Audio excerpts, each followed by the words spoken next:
9 जून 2025 नेपाल के prime minister KP Sharma Oli अपने position से इस्तीफा देकर नेपाल को जलता हुआ छोड़कर निकल जाते हैं। इधर नेपाल के लोग भी अपने ही लोगों द्वारा चुने गए नेताओं के घर को आग के हवाले कर रहे थे। जगह जगह पर हिंसा, प्रोटेस्ट, आगजनी देखने को मिला।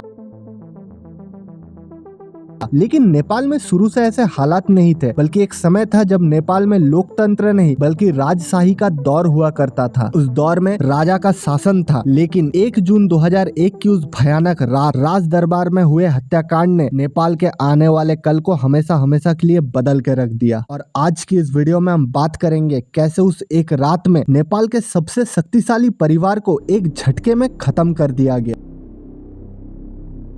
ये दिन था 1 जून 2001 जब नेपाल के नारायण हिती पैलेस में राजा के बेटे यानी कि क्राउन प्रिंस युवराज दीपेंद्र द्वारा एक शाही पार्टी का आयोजन किया गया। कहा जाता है कि राज दरबार में अक्सर फ्राइडे यानी गुरुवार के दिन ऐसे शाही कार्यक्रमों का आयोजन होता था। रिपोर्ट की माने तो युवराज दीपेंद्र अपने एडीसी मेजर गजेंद्र बोहरा के साथ सबसे पहले त्रिभुवन सदन के बिलियर्ड्स रूम में पहुंचे। इसके बाद जैसे जैसे शाम ढलता गया वैसे वैसे महारानी ऐश्वर्या, महाराज वीरेंद्र की 3 बहनें राजकुमारी शोभा, शांति और शारदा वहां पहुंचते हैं। करीब 7:45 पर दीपेंद्र के चचेरे भाई यानी कि पारस अपनी मां राजकुमारी कोमल, बहन प्रेरणा और पत्नी हिमानी को लेकर वहां पहुंचे। महाराज वीरेंद्र को आने में थोड़ी सी देर हुई क्योंकि उस दिन वो एक मीडिया चैनल को अपने इंटरव्यू दे रहे थे। ठीक 8:30 बजे के करीब महाराज वीरेंद्र उनके एडीसी सुंदर प्रताप राणा उन्हें त्रिभुवन सदन के दरवाजे तक छोड़कर वापस चले गए, क्योंकि ये परिवार की एक निजी पार्टी थी और यहाँ बाहर के लोगों का रुकने का इजाजत नहीं था। इन लोगों के अलावा भी राजघराने की कुल 22 मेहमान उस शाही पार्टी में मौजूद थे। इसी बीच युवराज दीपेंद्र शराब और हशीश के नशे के चलते उनके जुबान लड़खड़ाने लगी और उन्हें ठीक से खड़े होने में भी दिक्कत होने लगा।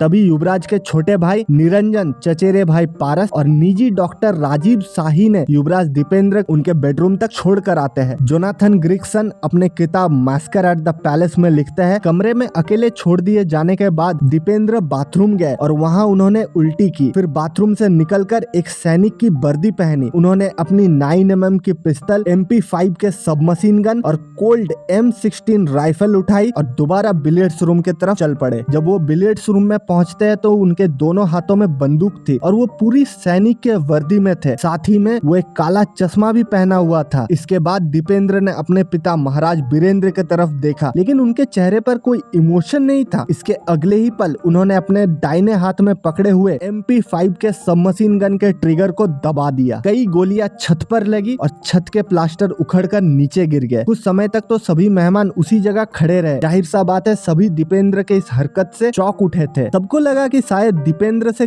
गलती से फायरिंग हो गई है, लेकिन तब तक दीपेंद्र ने अपने पिता के ऊपर बंदूक तान दी और फिर 3 गोलियां चलाई। इसके बाद महाराज वीरेंद्र स्लो मोशन में अपने कोल्ड ड्रिंक्स के ग्लास को मेज पर रखा। इसी बीच दीपेंद्र मुड़कर बिलियर्ड्स रूम से निकलकर गार्डन के तरफ चले गए। इसके बाद सबको रियलाइज हुआ कि दीपेंद्र के बंदूक से निकली हुई गोली महाराज के गर्दन और पेट में जाकर लगी। महाराज धीरे धीरे जमीन पे गिर गए। तभी सामने खड़ा महाराज के दामाद कैप्टन राजीव शाही ने अपने ब्राउन कलर के कोट को उतारकर महाराज के गर्दन पर लगा दिया ताकि खून को बहने से रोका जा सके। महाराज वीरेंद्र तब तक बेहोश नहीं हुए थे और उनके कुछ आखिरी शब्द थे, "के कर देखो", मतलब क्या कर दिया। युवराज दीपेंद्र कमरे में दोबारा आते हैं। उसी वक्त दीपेंद्र के चाचा धीरेन्द्र उनके बंदूक लेने के लिए जैसे ही आगे बढ़े, युवराज ने अपने चाचा के ऊपर पॉइंट ब्लैंक रेंज से गोली चला दी और उनके चाचा उड़ते हुए दूर जा गिरे। इसके बाद मानो जैसे दीपेंद्र पूरी तरीके से कंट्रोल से बाहर चला गया। वो हर किसी पे गोली चलाने लगा। कुछ लोग सोफे के पीछे जाकर छुप गए तो कोई अपने जान बचाने के लिए टेबल के नीचे चले गए। युवराज ने फिर से अपने पिता महाराज वीरेंद्र के सर में एक गोली मारी। उस दिन नारायण हिती के त्रिभुवन पैलेस में 3 से 4 मिनट के गोलीबारी में महाराज के साथ साथ परिवार के कुल 12 लोग या तो मारे गए थे या फिर घायल थे। इसी बीच युवराज दीपेंद्र फिर से बिलियर्ड्स रूम से बाहर निकलकर गार्डन के तरफ चले गए। पीछे पीछे महारानी ऐश्वर्या और भाई निरंजन भी गए। थोड़ी देर बाद 2 गोलियों की आवाज सुनाई दी। नीलेश मिश्रा अपने किताब एंड ऑफ द लाइन में लिखते हैं, रसोई घर से एक नौकर शांता कुमार खड़गे ने देखा रानी सीढ़ियां चढ़कर युवराज के कमरे के के तरफ जा ही रही थी कि रानी के सर में एक गोली मारी गई और वो सीढ़ियों से नीचे गिर गए। इसके बाद युवराज दीपेंद्र गार्डन में एक छोटे से तालाब के ऊपर बने ब्रिज में गए और जोर जोर से 1 या 2 बार चिल्लाए। फिर आखिरी गोली वो अपने सर में मारा और वो सीधे मुंह के बल जमीन पे गिर गए। 9 बजे के करीब नारायण हिती पैलेस से कुछ ही किलोमीटर दूर स्थित आर्मी हॉस्पिटल में सभी घायलों को ले जाया गया, लेकिन महाराज बीरेंद्र, महारानी ऐश्वर्या और छोटे युवराज निरंजन को तभी मृत घोषित कर दिया गया। हालांकि युवराज दीपेंद्र तभी भी कोमा में थे। अगले दिन यानी कि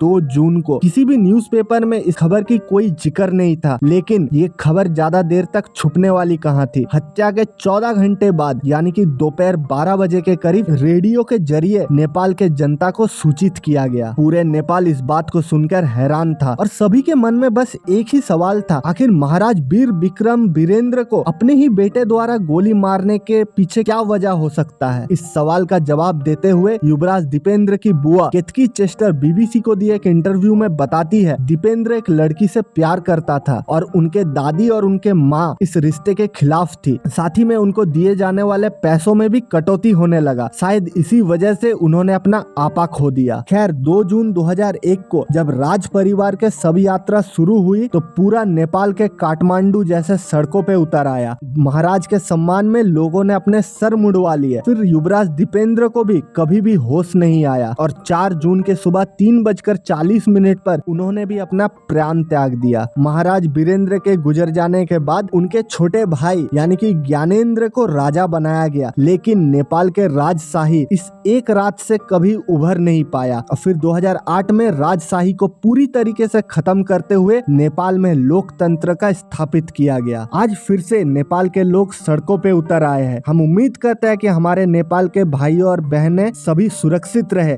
और जल्दी से जल्दी नेपाल के हालत ठीक हो जाए। पूरे मुद्दे के ऊपर आपकी क्या विचार है हमें कमेंट सेक्शन में जरूर बताइए। Thanks for watching, good bye and take care दोस्तों।